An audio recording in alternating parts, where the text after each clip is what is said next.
Hello students, क्या हाल चाल। मैं मनीष राव आप लोग का स्वागत करता हूं आपका प्यारा सा यूट्यूब चैनल संकल्प बोर्ड क्लासेस में। और हम लोग पढ़ रहे हैं क्लास 10th डॉक्टर केसी सिन्हा मैथ, जिसमें हम लोग का फर्स्ट चैप्टर चल रहा है जिसका नाम है वास्तविक संख्या। अगर अंग्रेजी में इसी को बोला जाता है रियल नंबर, जिसमें हम लोग एक्सरसाइज 1.2 का पिछला लेक्चर तक 11 तक 10 तक देख चुके थे। आज हम लोग कहां से स्टार्ट करेंगे, तो आज हम लोग स्टार्ट करेंगे क्वेश्चन नंबर 12 से। और आज ही एक्सरसाइज 1.2 क्या हो जाएगा, खत्म हो जाएगा। कल का लेक्चर में हम आप लोग के बताए थे कि आप लोग होमवर्क कर लेना है। जो हम क्वेश्चन छोड़े थे उसको हम आप लोग का होमवर्क के रूप में दिए थे। अगर आप लोग होमवर्क किए हैं तो बहुत अच्छा, अगर आप लोग होमवर्क नहीं किए हैं तो सबसे पहले उसको होमवर्क करो, उसका बाद फिर इस वीडियो को देखो। तो देखो इसमें 12 नंबर क्वेश्चन में क्या पूछ रहा है। तो 12 नंबर क्वेश्चन को जानकारी प्राप्त करने के लिए आप लोग का भाज्य संख्या और अभाज्य संख्या का डेफिनेशन आना चाहिए। अगर भाज्य संख्या और अभाज्य संख्या किसे कहते हैं, तो हम आप लोग के बताए थे ना कि वैसा संख्या जिसका दो अलग अलग फैक्टर होता है तो उसे भाज्य संख्या कहते हैं और अब अभाज्य संख्या कहते हैं। और आप लोग याद रखना ना कि अभाज्य संख्या का कोई भी गुणज नहीं होता है, लेकिन वही भाज्य संख्या का कितना गुणज होता है, 2 गुणज होता है। ठीक, अब देखना यहाँ पे इस पॉइंट को अगर आप पकड़ लिए ना कि भाज्य संख्या का 2 गुणज होता है, अभाज्य संख्या का एक भी गुणज नहीं होता है, तो 12 नंबर क्वेश्चन को आप लोग बहुत अच्छा से व्याख्या कर पाओगे। तो देखना 12 का 1 में बोल रहा है कि व्याख्या करें। क्वेश्चन हम यहाँ पे लिख रहे हैं आप लोग को। 12 का फर्स्ट में क्या बोल रहा है, तो 12 का फर्स्ट में हम लोग का बोल रहा है छोटू, व्याख्या करें कि 7 गुना 11 गुना का 13 और प्लस का कितना बाबू 17। ये एक भाज्य संख्या है, आपको इसका क्या करना है, व्याख्या करना है। तो देखना यहाँ पर आसान है। अगर इस टाइप का क्वेश्चन पूछे तो हम लोग का क्या लिखना है छोटू, हम लोग का सॉल्यूशन लिखना है। और क्या हम लोग लिख सकते हैं इसको, 7 गुना 11 गुना का 13 और प्लस का हम लोग लिख सकते हैं 10 और प्लस का कितना लिख सकते हैं बाबू, प्लस का हम लोग 7 लिख सकते हैं कि नहीं। अब देखो ये इस भाग और इस भाग में आप लोग देखो तो क्या कॉमन हो रहा है, तो अगर आप लोग देखिएगा ना तो यहाँ से 7 कॉमन हो रहा है।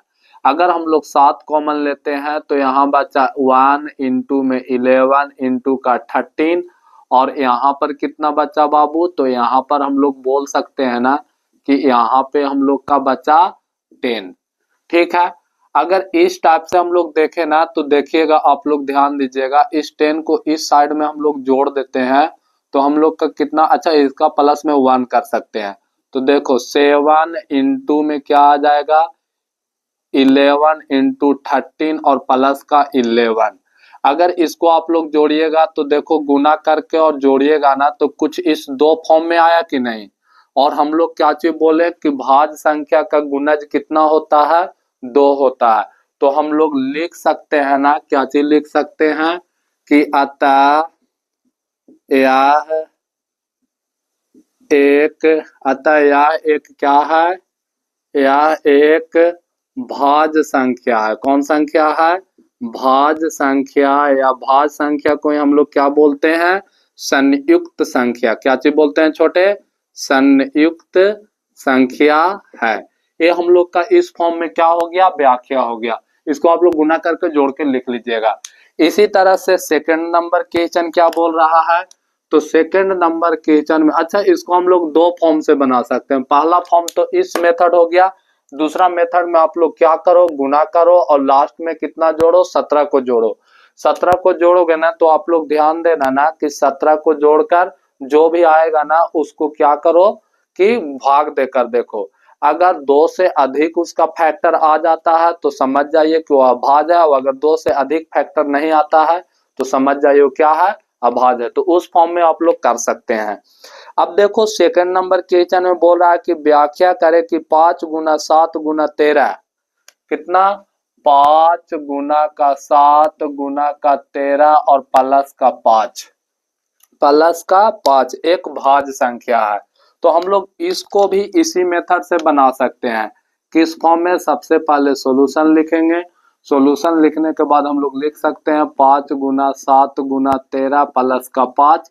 अगर हम लोग कॉमन को 5 लेते हैं तो यहाँ से आएगा 7 गुना 13 और यहाँ पर क्या चीज आ जाएगा छोटू? प्लस का 1 आएगा। ठीक, क्योंकि 5 कॉमन हुआ है तो हम लोग लिख सकते हैं 5 और 7 13 सत्ते कितना होगा? तो 13 सत्ते 94, देख लो 13 सत्ते 91। तो लो ये कितना फॉर्म में आ गया? 2 फॉर्म में आ गया। तो इसका गुणज 2 हो गया ना, तो हम लोग बोल सकते हैं यह भी एक कौन संख्या है? यह भी एक भाज्य संख्या है। तो हम लोग लिख सकते हैं अतः यह एक भाज्य संख्या है, भाज्य संख्या है। यहाँ तक बात समझ में आया? तो आप लोग का थर्ड नंबर बनाना है तो थर्ड भी आप लोग इस फॉर्म में बना सकते हैं क्या? तो आप लोग का थर्ड नंबर खुद बनाना है। ठीक, हम सिर्फ क्वेश्चन को लिख रहे हैं। चलो क्वेश्चन भी नहीं लिखते हैं, आप लोग थर्ड नंबर खुद ट्राई करके और देखना। अब हम लोग आएंगे क्वेश्चन नंबर कितना में? तो अब हम लोग का क्वेश्चन नंबर आना है 13, क्वेश्चन नंबर 13। और क्वेश्चन नंबर 13 में क्या बोल रहा है? तो क्वेश्चन नंबर 13 में बोल रहा है कि 3 मापदंड 64 सेंटीमीटर, 80 सेंटीमीटर और 96 सेंटीमीटर लंबाई के है।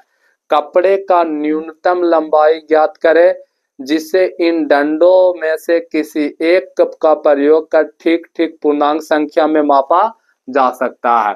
देखो हम लोग का बोल रहा है ना कि 3 मापदंड है, जो एक है 64 सेंटीमीटर का, एक है 80 सेंटीमीटर का और एक है 96 सेंटीमीटर का।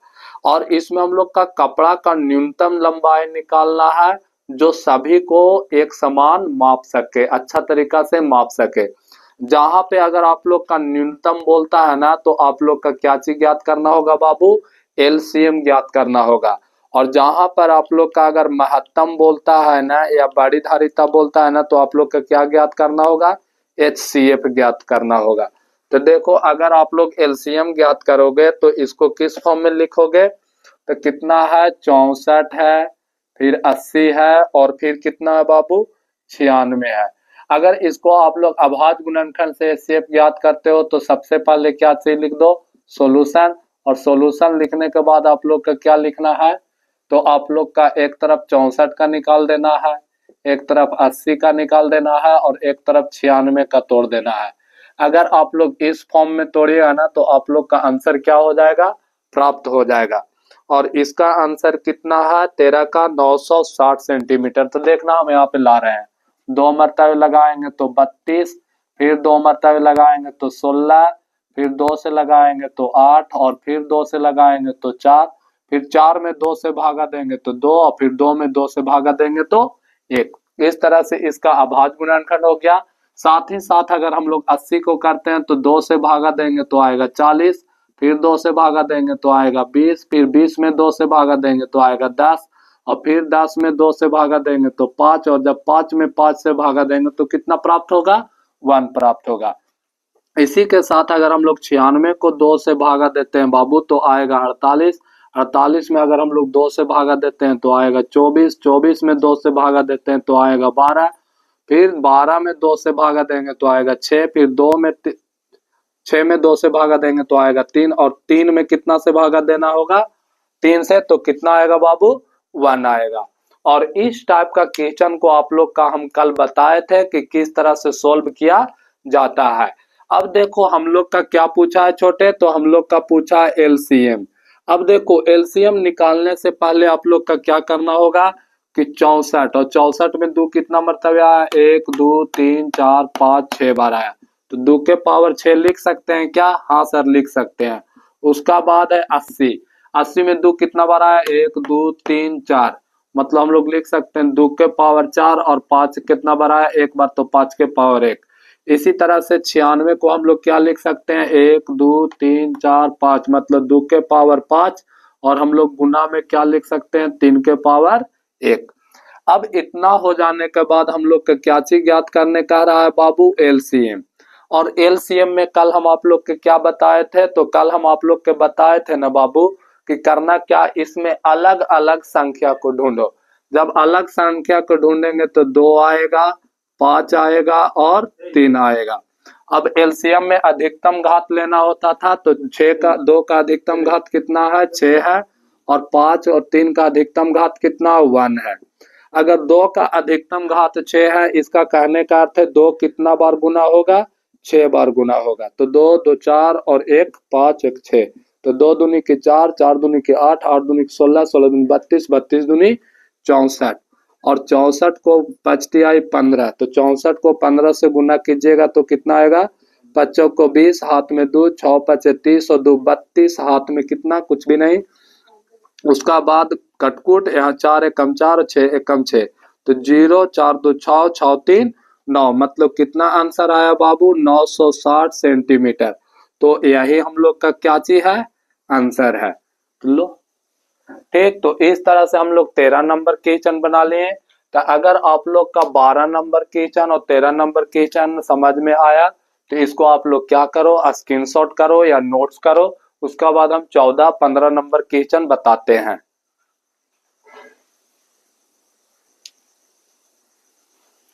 तो आप लोग स्क्रीनशॉट कर लिए होंगे 13 तक। अब हम लोग 14 नंबर क्वेश्चन पढ़ते हैं, सेकंड लास्ट क्वेश्चन। इसमें बोल रहा है ना कि 3 पात्रों में 27 लीटर, 36 लीटर और 72 लीटर दूध है। कौन सबसे बड़ी माप तीनों पात्रों का दूध को ठीक ठीक माप कर सकती है। तो देखो इसमें क्या बोल रहा है कि 3 पात्र है, मतलब 3 बीकर है, जिसमें एक बीकर में 27 लीटर, दूसरा बीकर में 36 लीटर और तीसरा बीकर में कितना लीटर है, 72। हम लोग लिख सकते हैं 27, 36 और कॉमा कितना बाबू, 72।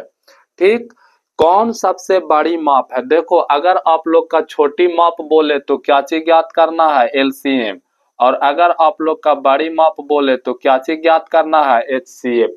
ठीक, तो कौन सबसे बड़ी माप तीनों पात्रों को दूध को ठीक ठीक माप सकती है। तो बड़ी माप बोला तो हम लोग का माइंड में क्या गया, तो हम लोग का माइंड में गया कि इसका एचसीएफ ज्ञात कीजिए। अब बताओ छोटू, तुम लोग का एचसीएफ यूक्लिड विभाजन एल्गोरिथम से भी बताया गया है, और आप लोग का एचसीएफ अभाज्य गुणनखंड विधि के द्वारा भी निकालने के लिए बताया गया है। तो हम यहाँ पे यूज कर रहे हैं अभाज्य गुणनखंड विधि। तो सबसे पहले क्या चीज लिखेंगे बाबू, सॉल्यूशन। उसका बाद हम लोग क्या करेंगे, 27 का अभाज्य गुणनखंड तोड़ेंगे, इस तरह से 36 का अभाज्य गुणनखंड तोड़ेंगे, और इस तरह से 72 का भी क्या चीज तोड़ेंगे, अभाज्य गुणनखंड। जब 27 को 2 मरतबे लगाएंगे तो नहीं कटेगा, तो इसलिए 3 मरतबे लगाएंगे तो कितना आएगा, 9, फिर 3 मरतबे लगाएंगे तो 3 आएगा, और फिर 3 मरतबे लगाएंगे तो कितना आया, 1 आया। इसी तरह से 36 में अगर 2 से भागा देंगे तो आएगा 18, फिर 18 में 2 से भागा देंगे तो आएगा 9, फिर 9 में 2 से भागा देंगे तो 9 नहीं कटेगा, इसलिए 3 से भागा देंगे तो आएगा 3, और फिर 3 में 3 से भागा देंगे तो कितना आएगा, 1। इसी तरह से 72 को 2 से भागा देंगे तो कितना आएगा, तो 72 को 2 से अगर भागा दीजिएगा तो आएगा 36, और 36 में अगर आप लोग फिर 2 से भागा दीजिएगा तो कितना आएगा, 18, 18 में 2 से भागा दीजिएगा तो 9, फिर 9 में 2 से भागा देंगे तो नहीं कटेगा, तो इसलिए 3 से लगाएंगे तो कितना आएगा, 3, और फिर 3 में 3 से भागा देंगे तो कितना आएगा बाबू, 1।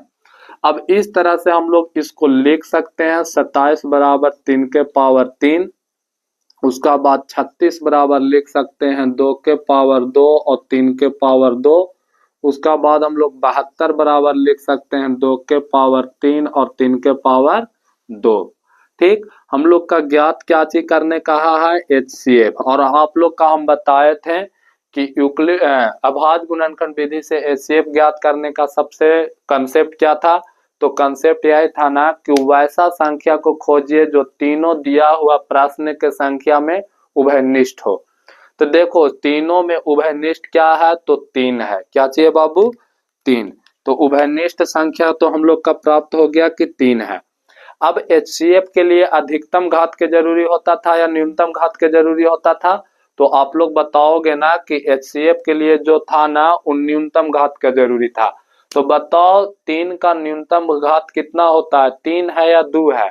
तो यहाँ पर अगर आप लोग देख पा रहे हैं कि 3 का न्यूनतम घात कितना है, 2 है। तो बताओ 3 का न्यूनतम घात 2 है, तो 3 के पावर 2 को हम लोग लिख सकते हैं 3 गुना 3, तो इसलिए इसका आंसर कितना आया? 9 आया। 9 लीटर क्या चीज आया? 9 लीटर। मतलब 9 लीटर सबसे बड़ी माप है जो तीनों पात्रों में दूध को क्या चीज कर सकता है? माप सकता है या। ठीक, तो इस तरह से कितना नंबर क्वेश्चन था बाबू? तो ये था 14 नंबर क्वेश्चन। इस चैप्टर का लास्ट क्वेश्चन है 15 नंबर क्वेश्चन। इसको आप लोग देखिएगा। देखो 15 नंबर क्वेश्चन में बोल रहा है ने कि 3 विभिन्न पात्रों में दूध और पानी के मिश्रण के विभिन्न परिणाम रखे गए हैं, जिसका माप 403 केजी, 434 केजी और 465 केजी है। कितना बोला है बाबू? 403 केजी, 434 केजी और 465 केजी है। ठीक, तो आप लोग का बोल रहा है ना इसमें कि कौन सबसे बड़ी माप सभी भिन्न भिन्न परिणामों को ठीक ठीक का कर सकता है? माप कर सकता है। आप लोग को यहाँ भी कितना ऑप्शन है? तो आप लोग का यहाँ भी 2 ऑप्शन है।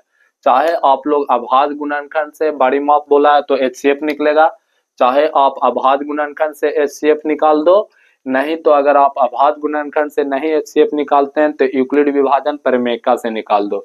तो देखो हम प्रयास करते हैं कि यूक्लिड विभाजन परिमेयका से निकालने का। तो सबसे पहले हम लोग क्या चीज लिखेंगे बाबू? हम यूक्लिड विभाजन परिमेयका से निकाल रहे हैं तो सबसे पहले सॉल्यूशन लिखेंगे, उसका बाद लिखेंगे माना कि ए, आगे 2 संख्या में निकालेंगे उसके बाद तीसरा में निकालेंगे। तो माना कि ए बराबर 434, जो बड़ा रहता था उसको ए मानते थे और जो छोटा रहता था उसको क्या मानते थे? बी। और फिर हम लोग लिखते थे ए है जो बड़ा है किससे? बी से। अब ध्यान दीजिएगा, उसका बाद फिर हम लोग क्या लिखते थे? यूक्लिड विभाजन परिमेयिका से। यूक्लिड विभाजन परिमेयिका से। और यूक्लिड विभाजन परिमेयिका में हम लोग क्या लिखते थे कि ए बराबर होता है बी इंटू क्यू। अगर आप नहीं लिखेगा तो चलेगा। तो देखो हम लोग क्या लिख सकते हैं कि 403 में को कितना में भागा देना है? 434 में भागा देना है। तो एक मरतबे लगेगा तो कितना आएगा? 403। फिर यहाँ से कितना आया? 1, यहाँ से आया 3, यहाँ से कुछ नहीं, मतलब कितना है? 31। क्या शेषफल 0 के बराबर हुआ? नहीं, शेषफल 0 के बराबर नहीं हुआ, इसलिए भाजक क्या बनेगा? भाज्य बन जाएगा। अब भाजक भाज्य बन जाएगा तो यहाँ पे क्या करना होगा?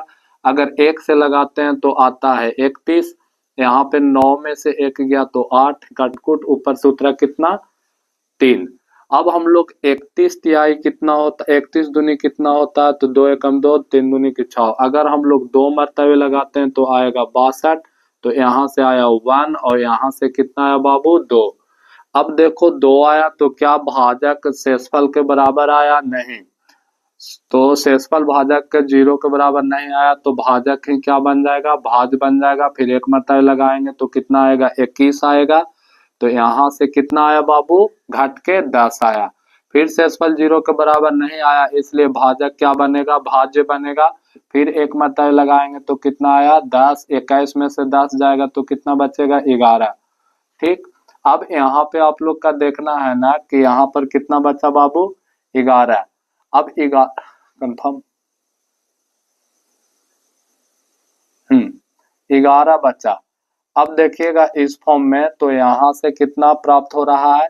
तो यहाँ से 434 में कहीं गलत ना नहीं किए हैं, देखिएगा 434 एक मरतबे लगाए तो आया 403, तो यहाँ से घट के आया कितना? 31। फिर 403 को कितना मरतबे लगा दिए? एक मरतबे लगाए तो 31, तो यहाँ से कितना आया? 10। 10 में से 1 जाएगा तो कितना बचेगा? 10 में से 1 जाएगा 9 बचेगा, यहाँ से गलत हुआ था। 10 में से 1 जाएगा 9 बचेगा। अब कितना मरतबे हम लोग लिख सकते हैं? तो 31 को अगर 3 मरतबे पढ़ते हैं तो कितना आ जाता है? 93। यहाँ पे ही शेषफल 0 के बराबर हो गया। अब देखो हम लोग का ये जो HCF आया है इसको हम लोग लिख सकते हैं पुनः, क्या चीज लिख सकते हैं? A बराबर में 465 और B बराबर में कितना बाबू? 31। और अगर हम लोग इस 31 को 465 में क्या करते हैं, भाग देते हैं, तो एक मरतबे लगाएंगे तो 31 आएगा, यहाँ से 5, यहाँ से 1, ऊपर से कितना उतरा 5। ठीक, तो 31 पच्चे कितना होता है, सुनिएगा, 5 से कम 5 और 5 आई 15। तो यहाँ से कितना मरतबे कट रहा है, 15 मरतबे कट रहा है। शेषफल किसका बराबर आ गया, 0 का। मतलब HCF कितना है, 31। तो हम लोग लिख सकते हैं अतः 403, 434 और 465 का HCF कितना है, 465 का HCF 31 है। ठीक, और ये जो 31 है वो तीनों पात्रों के दूध को क्या कर सकता है, बहुत अच्छे तरीके से केजी को माप सकता है। तो यही था हम लोग का आंसर, और इस तरह से एक्सरसाइज 1.2 क्या चीज होता है, खत्म होता है। अब हम लोग नेक्स्ट वीडियो में देखेंगे एक्सरसाइज 1.3 का परिचय लेंगे और उसमें हम लोग बनाना स्टार्ट कर देंगे। तो यहाँ तक अगर आप लोग का वीडियो अच्छा लगा है तो वीडियो को क्या कीजिए, शेयर कीजिए। तब तक के लिए थैंक यू, बाय।